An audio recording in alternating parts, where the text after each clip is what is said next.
की कायनाला त्या ठिकाणी राग आला आणि त्या रागाच्या भरामध्ये त्याने आपला भाऊ हबेल जो आहे त्याचा त्या ठिकाणी काय केलेला आहे, खून केलेला आहे. तर आपण हे वचन वाचणार आहोत. कोणीतरी मला वाचण्यासाठी मदत करा. हे वचन उत्पत्ती 4 अध्याय आणि वचन 9. मग परमेश्वराने कायनास विचारले, तुझा भाऊ हाबेल कुठे आहे? तो म्हणाला, मला ठाऊक नाही. मी काय माझ्या भावाचा राखणदार आहे?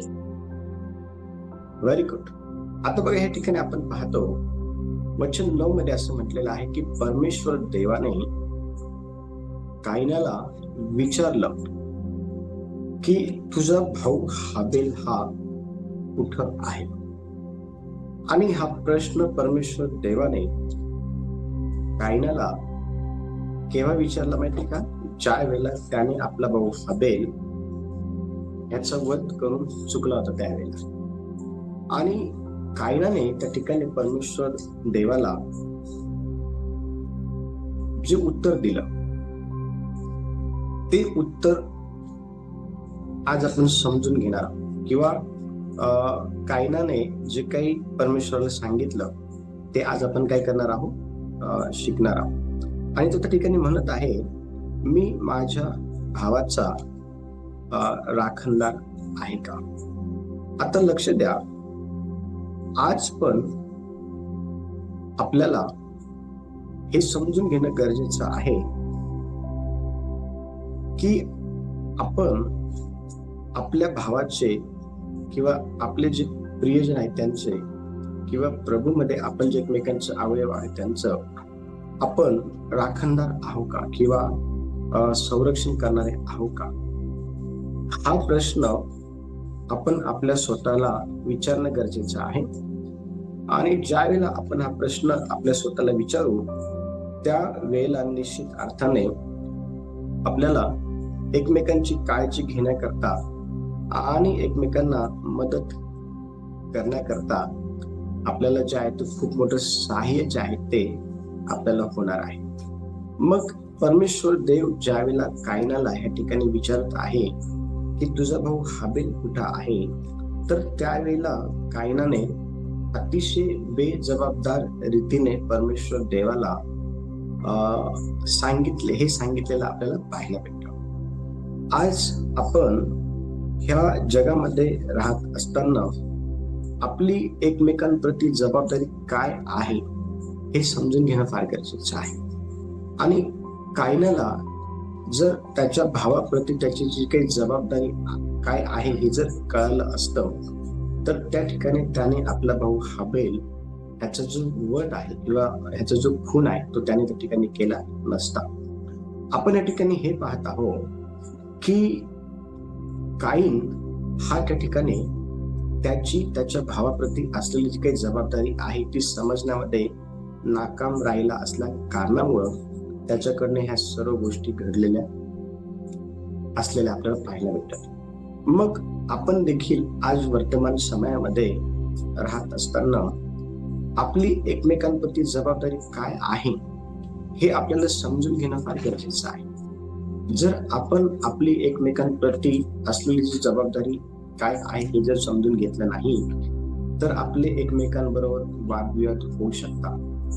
आपली एकमेकांविषयीची जी काही मतं आहे ती जी आहे ती हिताची नसतात एकमेकांप्रती, किंवा आपल्याला जर एकमेकांप्रती आपली जबाबदारी जर कळाली नाही तर आपल्या मनामध्ये एकमेकांप्रती वैर हे नेहमी असेल, किंवा मत्सर हा नेहमी असेल, किंवा तट फूट हेवा हा नेहमी असेल. आणि हेवा आपल्या मनामध्ये तट किंवा फूट किंवा निंदा करणं किंवा चहाडी करणं ह्या गोष्टी आपल्या जीवनामध्ये का जास्त दिवस किंवा वर्षानुवर्ष किंवा महिने राहतात माहिती का?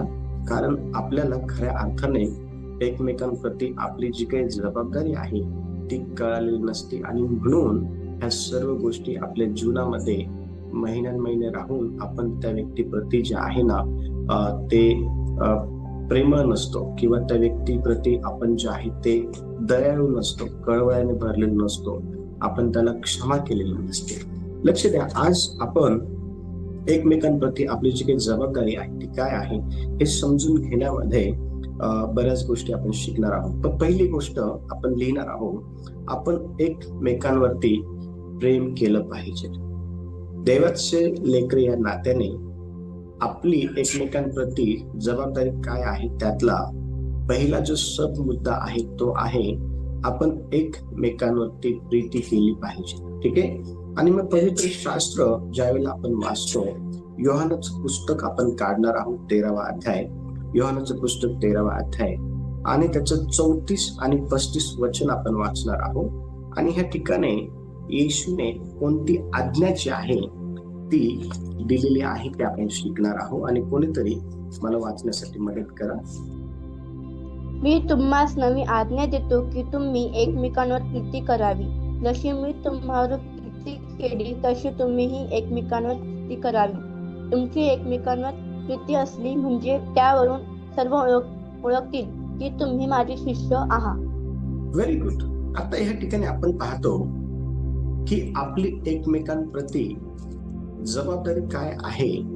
तर देव आपल्याला आपल्या जबाबदारीविषयी काय करत आहे ह्या वचनातून शिकवत आहे, किंवा आपली एकमेकांप्रती जबाबदारी काय असली पाहिजे किंवा काय आहे हे देव आपल्याला यातून काय करत आहे सांगत आहे. पहिली गोष्ट, आपण एकमेकांवरती प्रीती केली पाहिजे. आणि प्रीती करण्याकरता देवाने आपल्याला काय केलं आहे सांगितलं आहे.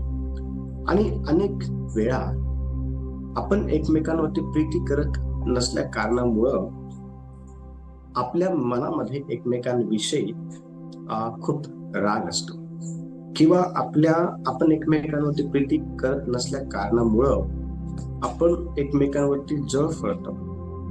आपण एकमेकांवरती प्रीती करत नसल्या कारणामुळं आपण एकमेकांचं चांगलं झालेलं जे आहे ते आपल्याला बघवत नाही. पण लक्ष द्या, जर खऱ्या अर्थाने आपण देवाच्या वचनात सांगितल्याप्रमाणे एकमेकांवर जर प्रीती केली तर आपल्या मनामध्ये एकमेकांविषयी कुठल्याही प्रकारे जे आहे ते मतभेद नसणार. देवाचे वचन सांगत आहे की मी तुम्हाला नवी आज्ञा देतो. काय आहे काय ती नवी आज्ञा? देवाने आपल्याला ह्या ठिकाणी अतिशय स्पष्टपणे हे सांगितले आहे की तुम्ही एकमेकांवरती प्रीती करावी. आणि कशी प्रीती? स्वार्थी प्रीती नाही. देवाची जी प्रीती आहे त्यामध्ये आपल्याला कुठल्या प्रकारचा स्वार्थ हा दिसत नाही.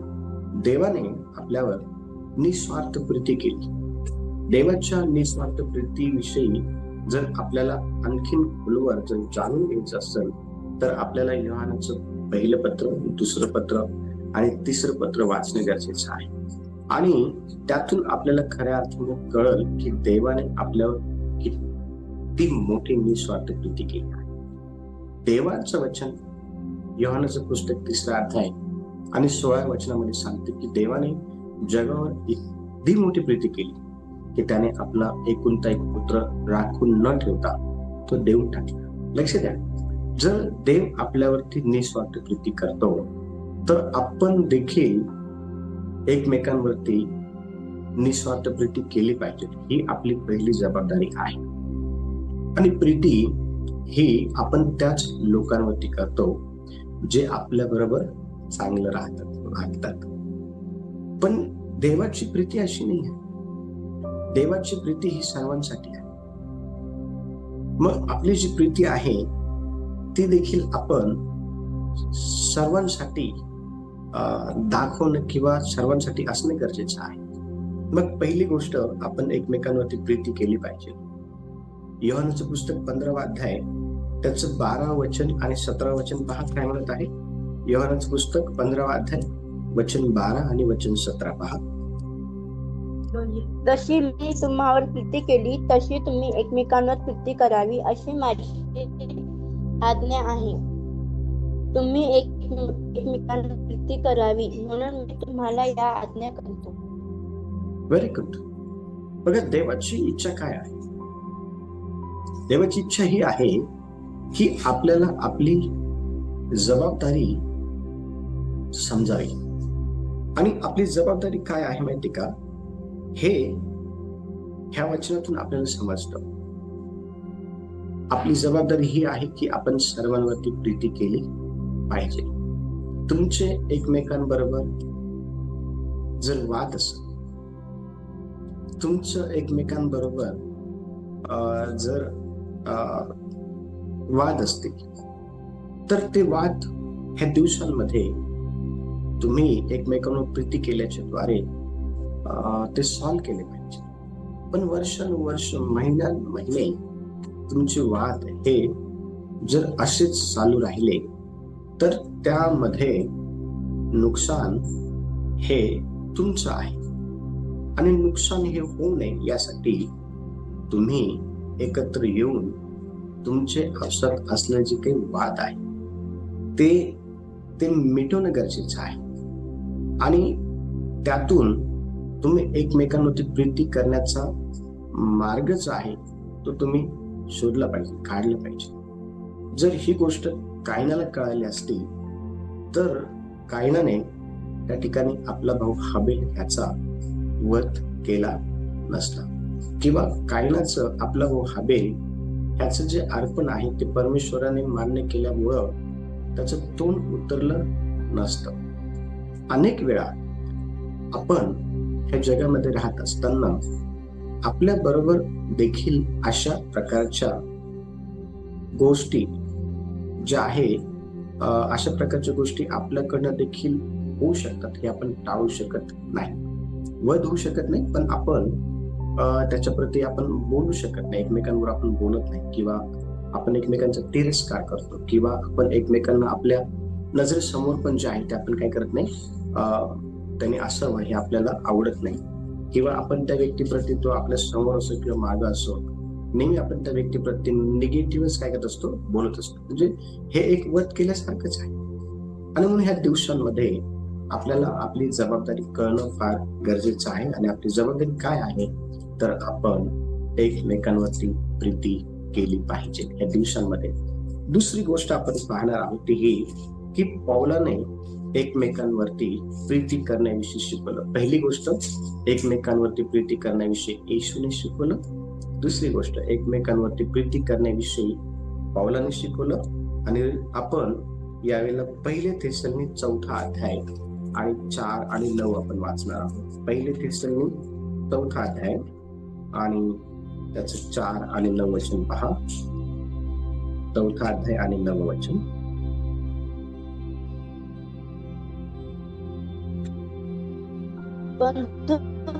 विषयी आम्ही तुम्हाला लिहावे की तुम्हास गरज नाही, कारण एकमेकांवर प्रीती करावी ही तुम्हाला देवाने शिकवले आहे.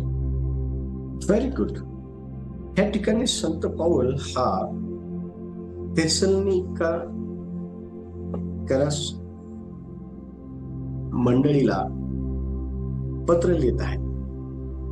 आणि तेथील विश्वासणाऱ्यांना पत्र लिहित असताना संत पौल त्यांना हे सांगत आहे की एकमेकांवर प्रीती करावी असे तुम्हाला देवाने शिकवलं आहे.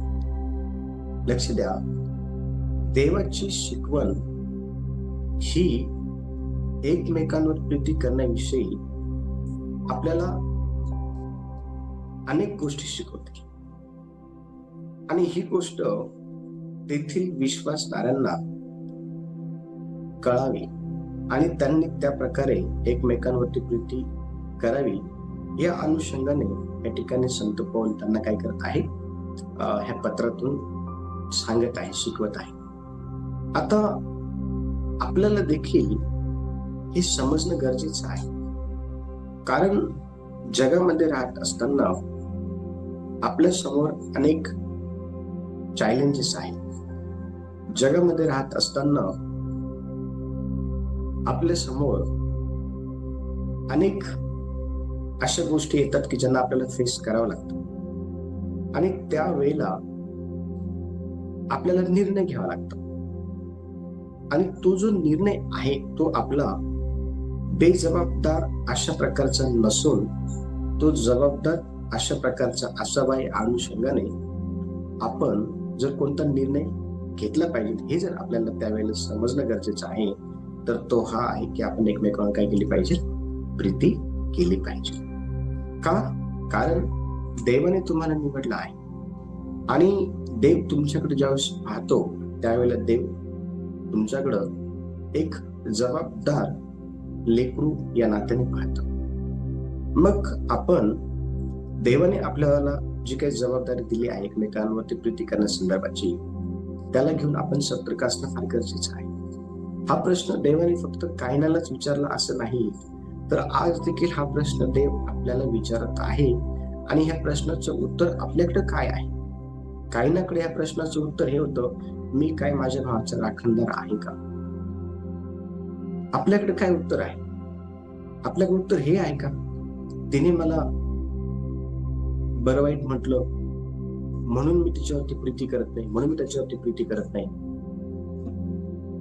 त्याने माझं नुकसान केलं, तिने माझं नुकसान केलं म्हणून मी त्याचा तिरस्कार करतो, म्हणून मी तिचा तिरस्कार करते, म्हणून मी त्याच्यावरती प्रीती करत नाही, म्हणून मी तिच्यावरती प्रीती करत नाही. तिने असं केलं असतं तर मी कशाला असं केलं असतं, तिने तसं केल्यामुळं आता माझ्या मनातून तो उतरला आहे, ती उतरली. आपल्याकडे असे प्रश्न आहे का? जर देव आपल्याला जर विचारत असेल तर त्यावेळेला देवाला सांगायला आपल्याकडे असले प्रश्न आहे का? लक्ष द्या, आजच्या संध्याकाळच्या वेळेला आपण ह्या गोष्टी समजून घेणार आहोत. देवाने तुम्हाला निवडलं आहे अशासाठी की तुम्ही देवाचा जो काही मनोरथ आहे तो सिद्धीस न्यावा. आणि देवाचा मनोरथ काय आहे, तर तो हा आहे की तुम्ही एकमेकांवरती प्रीती करा. संत पौलाने देखील प्रीतीविषयी शिकवलं.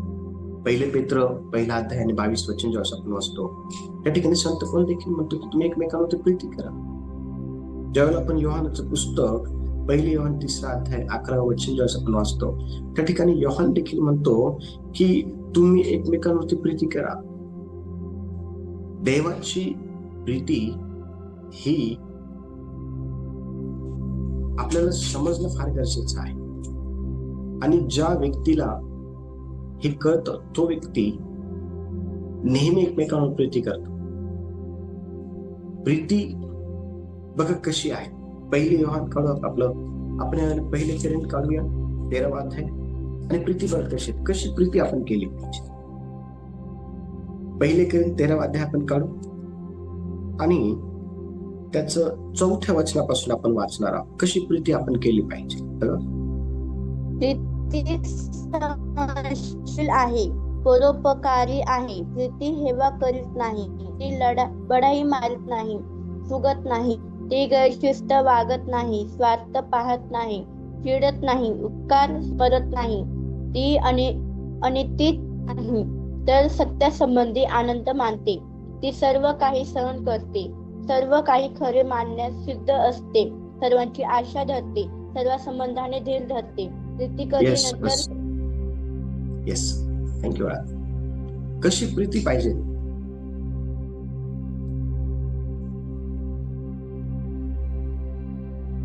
आपलं एकमेकांबरोबर पटत नाही म्हणून आपण एकमेकांबरोबर बोलणं बंद करून देतो. आपलं मनासारखं झालं नाही म्हणून आपण एकमेकांची निंदा करतो. एकमेकांना आपण लेबल लावून टाकतो की हा वाईट आहे, हा बरोबर नाही, ही बरोबर नाही. एकमेकांविषयी आपले जे विचार आहे ते लगेच निगेटिव्ह होऊन जातात. आपल्या मनासारखं जर नाही झालं तर, किंवा एखाद्याने आपलं वाईट केलं तर आपण त्या व्यक्तीचं तोंड देखील बघायची इच्छा आपण ठेवायची. देवाची प्रीती काय आहे हे ज्याला कळालं तो अशा प्रकारे वागत नाही. वचन 4थ्या वचनामध्ये अतिशय स्पष्टपणे सांगितलेलं आहे की ती सहन करते. आपल्यामध्ये सहन करणारी प्रीती आहे का? तुम्हाला होमवर्क आहे, चर्च लिहून घ्या. तुम्हाला होमवर्क आहे, प्रीती कशी असली पाहिजे हा होमवर्क आहे. पुढचा मुद्दा लिहून घ्या. पुढचा मुद्दा, एकमेकांवर तुमची प्रीती आहे हे दाखवण्याचा मार्ग कोणता? एकमेकांवरती तुमची प्रीती आहे हे दाखवण्याचा मार्ग कोणता? त्याच्यातला पहिला मुद्दा लिहा, आपण एकमेकांना स्वीकारलं पाहिजे. पहिला मुद्दा, आपण एकमेकांना स्वीकारलं पाहिजे. आपण कुणाला स्वीकारतो माहिती का? ज्याच्या बरोबर आपले चांगले नातेसंबंध असतात, किंवा जो आपल्याबरोबर चांगलं वागतो, चांगलं बोलतो, त्या व्यक्तीला आपण स्वीकारतो. पण ज्याच्या बरोबर आपले वादविवाद झालेले असतात त्या व्यक्तीला आपण स्वीकारत नाही. वचनामध्ये काय लिहिले पहा एकमेकांना स्वीकारण्यासंदर्भात. कोणीतरी रोमकरांचं पत्र 15वा अध्याय आणि 7वं वचन कोणीतरी काढा. रोमकरांचं पत्र 15वा अध्याय आणि वचन 7 पहा काय म्हणत आहे.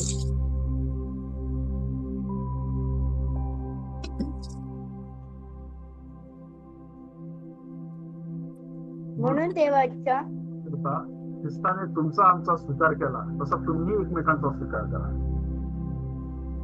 Very good. वचनात अतिशय स्पष्टपणे हे सांगितलं आहे की जसं ख्रिस्ताने तुमचा आमचा काय केला? स्वीकार केला. आता विचार करा, येशूने आपला स्वीकार करावा ह्या योग्यतेचा आपण होतो का? आपल्यामध्ये ती योग्यता नव्हती. आपण आपल्या दुष्कर्मांमध्ये, आपण आपल्या पापांमध्ये अतिशय भयानकरित्या देवापासून दूर गेलेल्या अवस्थेत मृत्यूच्या बंधनांनी, नाना प्रकारच्या वाईट गोष्टींनी आपण वेढलेलो होतो. आपण त्यामध्ये होतो. आपल्यामध्ये चांगुलपणा नव्हता. आपण देवाचे शत्रू होतो. देवाच्या दृष्टीने आपण चांगलं नव्हतं. देवाच्या दृष्टीने ज्यावेळेस आपण उत्पत्तीचं पुस्तक अध्याय 9 आपण काढतो ना, तर त्या ठिकाणी देवाच्या दृष्टीने आपण कसं होतं माहिती का? देवाच्या दृष्टीने आपण बहकलेलो होतो. देवाच्या दृष्टीने देवाचं वचन अतिशय स्पष्टपणे सांगतं बघा. कोणीतरी 6वा अध्याय काढा, उत्पत्ती 6वा अध्याय आणि त्याचं 5चं वचन कोणीतरी वाच. वचन 5. पृथ्वीवर मानवांची दृष्टी फार आहे. त्यांच्या मनात येणारे सर्व विचार केवळ एकसारखे वाईट असतात असे परमेश्वराने पाहिले. आणि वचन 6वाचं, म्हणून मानव पृथ्वीवर उत्पन्न केल्याचा परमेश्वराला पस्तावा झाला आणि त्याच्या चित्ताला खेद झाला. देवाला दुःख देणारा आपण होतो.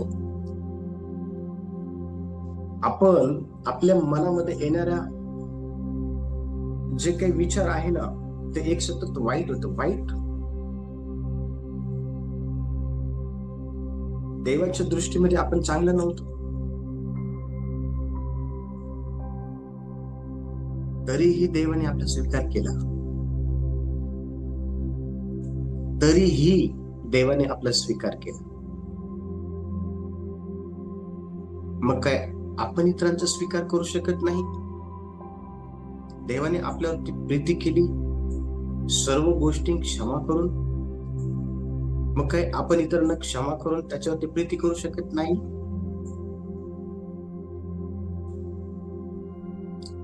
देव आपल्याकडे एक जबाबदार व्यक्ती म्हणून पाहतो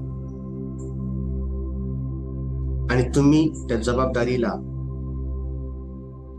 पूर्णत्वास नेणारे व्यक्ती म्हणून मनातील सर्व प्रकारचा द्वेष, सर्व प्रकारचा राग, सर्व प्रकारची मलिनता, सर्व प्रकारचं तट,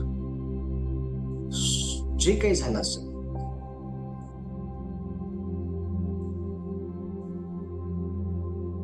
ते सोडून तुम्ही एकमेकांवर प्रीती केली पाहिजे. तुम्ही एकमेकांवर प्रीती केली पाहिजे. एकमेकांचा स्वीकार तुम्ही केला पाहिजे. तुम्ही एकमेकांचा स्वीकार करता याचा अर्थ हा आहे की तुम्ही एकमेकांवरती प्रीती करता. दुसरा मुद्दा, आपण एकमेकांची आत्मिक उन्नतीसाठी प्रयत्न केले पाहिजे. एकमेकांची उन्नती व्हावी यासाठी आपण नेहमी प्रयत्नशील असलं पाहिजे. आणि जर तुम्ही एकमेकांची उन्नती व्हावी या अनुषंगाने एकमेकांप्रती प्रयत्नशील असाल तर याहून हे समजेल की तुम्ही एकमेकांवरती प्रीती करणारे लोक आहात. बघा वचन काय सांगत आहे, गलतीकरचं पत्र 5वा अध्याय आणि वचन 13 बघा काय म्हणत आहे. गलतीकरचं पत्र 5वा अध्याय आणि वचन 13.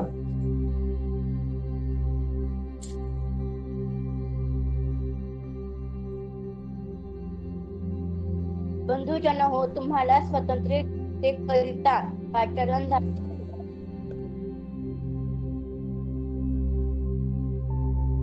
वाचा.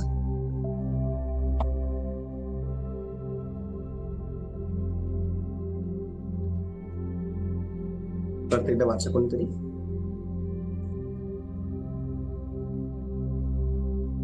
बंधुजन हो, तुम्हाला स्वतंत्रतेकरता पाचारण झाले तरी त्या स्वतंत्रतेने ध्येयवासनांना वाव मिळू देऊ नका, तर प्रीतीने एकमेकांचे दास व्हा.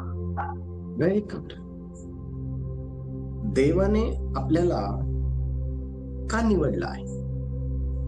देवाने आपल्याला निवडलं आहे अशासाठी की आपण स्वतंत्र जीवन जगावं.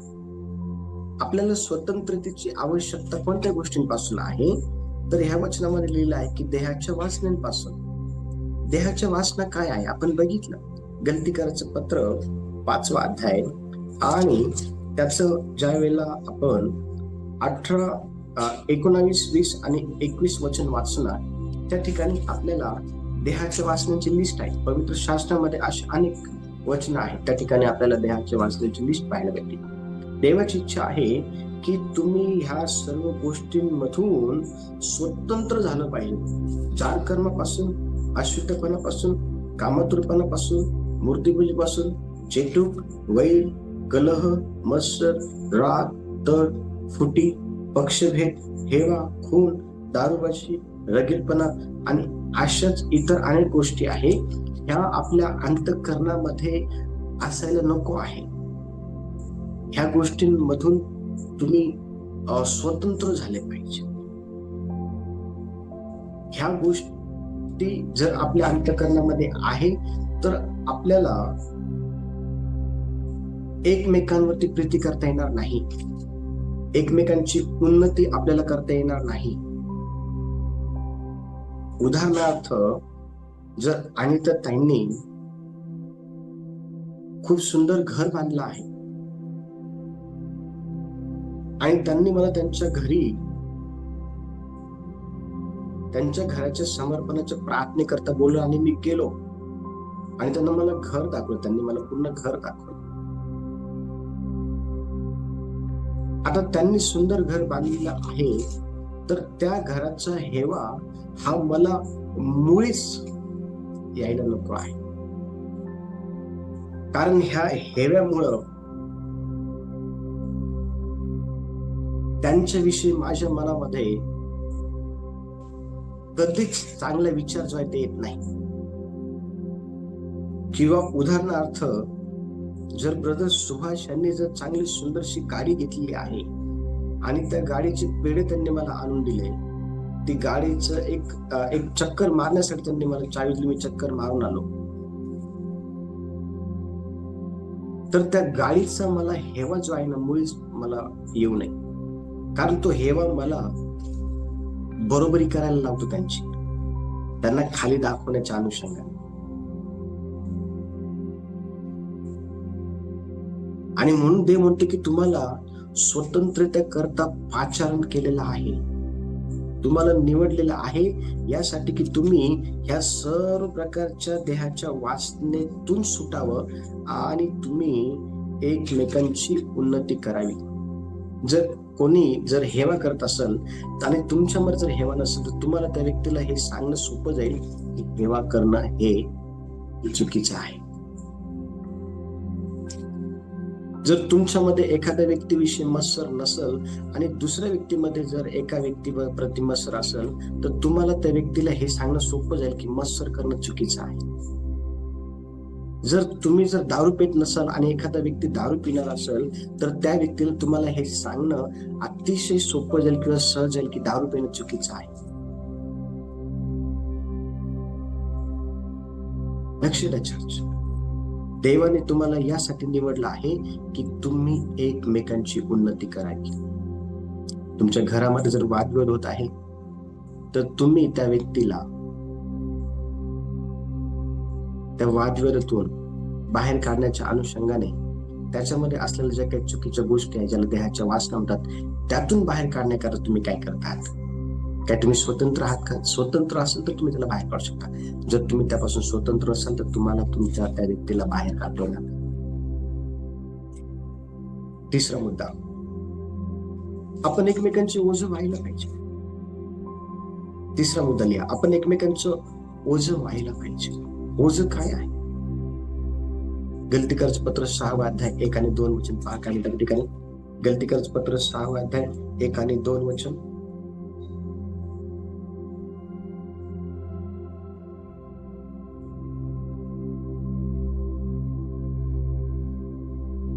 बंधुजन हो, कोणी माणूस एखाद्या दोषात सापडला तरी ते तुम्ही आध्यात्मिक वृत्तीचे आहात, ते तुम्ही अशाला सौम्य वृत्तीने ताड्यावर आहात.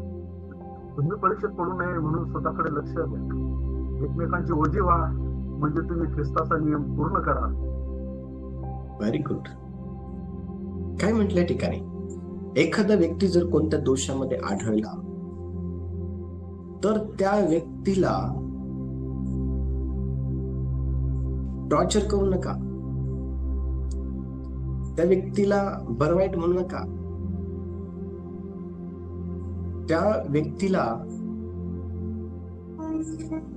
अनेक वेळा आपण बदनाम करायचा प्रयत्न करतो सोसायटीमध्ये, नातेवाईकांमध्ये, ओळखीच्या लोकांमध्ये. का? तर त्याने चूक केली आहे म्हणून. लक्ष द्या, देवाचं काय सांगितलं ठिकाणी, आपण आध्यात्मिक वृत्तीचे आहोत. आध्यात्मिक वृत्ती काय आहे? प्रीती करणं. बघा, गलतीकरचं पत्र ज्यावेळेला आपण काचलं 5वा अध्याय, गलतीकरच्या पत्राच्या 5व्या अध्यायामध्ये आध्यात्मिक वृत्ती काय प्रकार आहे, आध्यात्मिक वृत्तीच्या लोकांमध्ये कोणते स्वभाव असतात. आध्यात्मिक वृत्तीच्या लोकांमध्ये प्रीती, आनंद, शांती, सहनशीलता, ममता, चांगुलपणा, विश्वासपणा, सौम्यता, इंद्रियदमन, ह्या गोष्टी असतात आध्यात्मिक वृत्तीच्या लोकांमध्ये. आणि ज्याच्यामध्ये ह्या गोष्टी आहे ना, त्या व्यक्तीने अशा प्रकारे दोषात सापडलेल्या व्यक्तीला सौम्य वृत्तीने टाळायला आणायचं. आता सौम्य वृत्तीने टाळायला आणण्याकरता प्रीती असणं गरजेचं आहे. सौम्य वृत्तीने टाळायला आणण्याकरता चांगुलपणा असणं गरजेचं आहे, ममता असणं गरजेचं आहे, सहनशीलता असणं गरजेचं आहे, शांती असणं गरजेचं आहे, त्या ठिकाणी विश्वासूपणा असणं गरजेचं आहे, त्या ठिकाणी इंद्रिय दमन त्या व्यक्तीमध्ये असणं गरजेचं आहे. तर दोषात सापडलेल्या व्यक्तीला त्याच्या दोषातून सौम्य वृत्तीने त्याला बाहेर काढता येऊ शकतं. पण ज्या वेळेला एखादा व्यक्ती दोषात सापडला आणि त्याला बाहेर काढण्याच्या ऐवजी त्याला जर दोष दिला, त्याला जर बरवाईट म्हटलं, त्याला जर नाव दिलं, त्याला जर, तर त्या ठिकाणी हे कठीण आहे की तो व्यक्ती त्या ठिकाणी त्यातून बाहेर येईल. म्हणून तो अजून त्यामध्ये सरसावत जाईल. त्या ठिकाणी नातेसंबंध खराब होऊन जातात. लक्ष द्या चर्चा, देवाचं वचन अतिशय स्पष्टपणे सांगतं की देवाने आपल्याला एकमेकांचं ओझं वाहण्यासाठी निवडलंय. ओझं वाहणं काय? बेसिकली ओझं वाहणं म्हणजे मध्यस्थी करणं, ओझं वाहणं म्हणजे क्षमा करणं, ओझं वाहणं म्हणजे संधी देणं, ओझं वाहणं म्हणजे असं ऍक्ट करणं जसं काही झालंच नाही त्याच्याकडनं काही. ओझं वाहणं म्हणजे मनामध्ये काहीच नाही ठेवायचं त्या व्यक्तीप्रती, याला म्हणतात ओझं वाहणं. आणि ओझं कोणी वाहू शकत नाही, तो व्यक्ती वाहू शकतो जो आध्यात्मिक वृत्तीचा आहे आणि देवाने तुम्हाला तसं बनण्याकरता निवडलेलं आहे. देवाने तुम्हाला तसं बनण्याकरता निवडलं आहे. चौथा मुद्दा, एकमेकांची सेवा करा. एकमेकांची सेवा करा. गलतीकरच पत्र 5वा अध्याय आणि वचन 13 बघा काय लिहिलं त्या ठिकाणी. गलतीकरच पत्र 5. बंधुजन हो, वचन 5:13 का? हो 5:13. बंधुजन हो, तुम्हाला स्वतंत्र करता पाचारण झाले तरी त्या स्वतंत्रने देववासनांना वाव मिळू देऊ नका, तर प्रीतीने एकमेकांचे दास व्हा. Very good. आपल्याला प्रीतीने, मीपणाने नाही,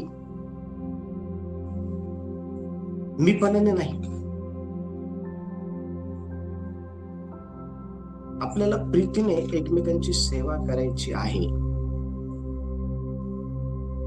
आणि प्रीतीने एकमेकांची सेवा करण्याकरता आपल्याला ह्या दिवसांमध्ये सज्ज होणं गरजेचं आहे. आणि तुम्हाला सज्ज होता यावं यासाठी तुम्ही अगोदर या सर्व गोष्टींमधून, ज्याला आपण देहवासना म्हणतो, त्यातून बाहेर येणं गरजेचं आहे. मग तुम्हाला खऱ्या अर्थाने एकमेकांची सेवा प्रीतीने करता येईल. म्हणजे ज्यावेळेला वाद होतात त्यावेळेला त्या वादातून शांततेचा मार्ग काढण्याकरता तुम्हाला मदत होईल.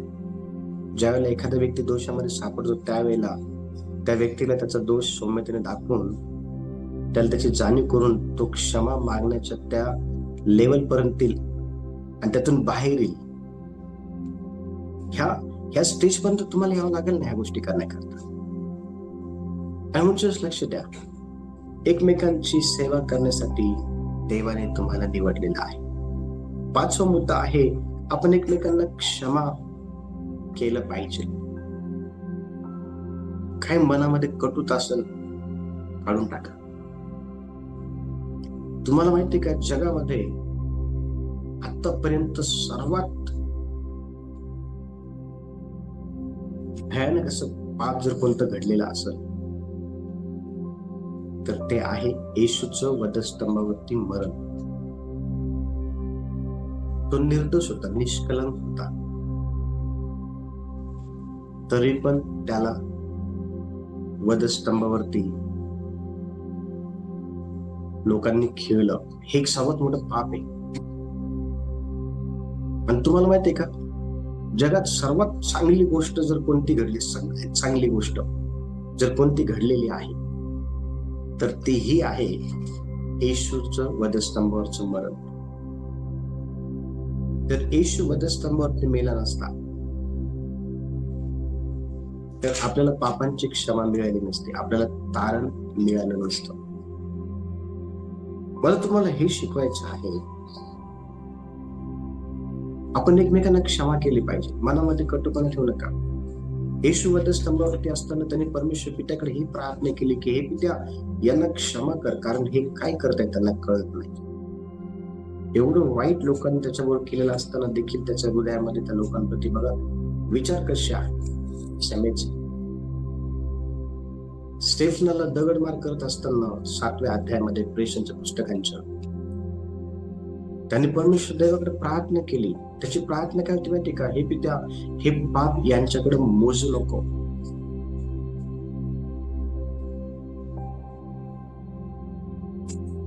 ज्यावेळेस आपलं कोणी वाईट करतं ना, त्यावेळेला आपली प्रार्थना ही असते का, देवा यांना क्षमा कर. आपल्या घरी प्रार्थना, आपली ही प्रार्थना असते का, देवा यांना क्षमा कर. जर तुमची ही प्रार्थना नसेल तर आजच्या संध्याकाळच्या वेळेला त्यांनी तुमचं वाईट केलं असेल त्यांना तुम्ही क्षमा करू शकता.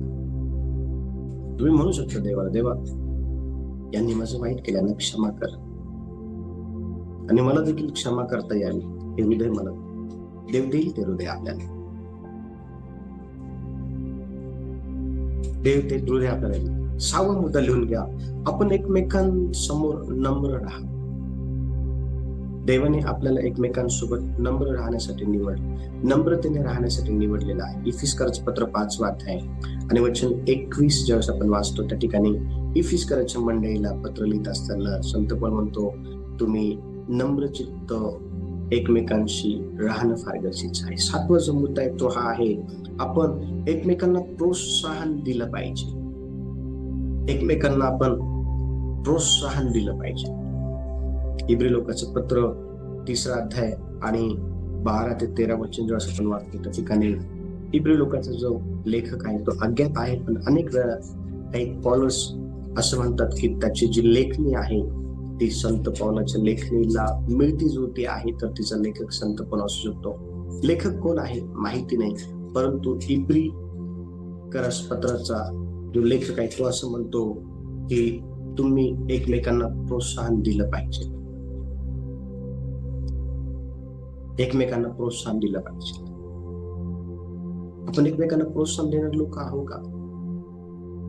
ज्यावेळेस